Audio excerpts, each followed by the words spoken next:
Mao ni itsura og tabo anhi sa Padre Burgos, Southern Leyte. Daghan kayo ang naninda unya brato ra ang ilang tinda. Maong dugo kunjud sa mga tawo. Naay mga lagutmon sama sa saging, kamote, Singapore or balanghoy. Maayo biya sa tiyan ning mga lagutmon, may na lang bisag kausas usa ka semana makakaon tag lagutmon.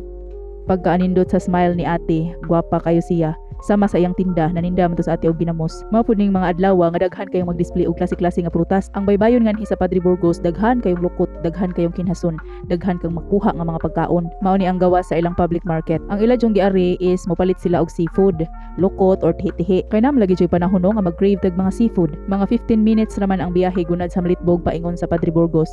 Niadto ang akong pagumangkon. Nagmotora sila nga single, so kung magsakay kag motor, dapat naka-helmet ka, tapos ang imong karga, ang imong sakay, ang imong backbride, dapat napoy helmet. Next week, magplano mi nga manginhas sa baybayon sa Padre Burgos. Mayo to kay mabuong migkaon. Gimingaw na jud kog kaon og tandok-tandok nga gisahon kay lami jud na kayo. Lami as kaon ako nga naay lukot with suka og tihi-tihi or suwaki.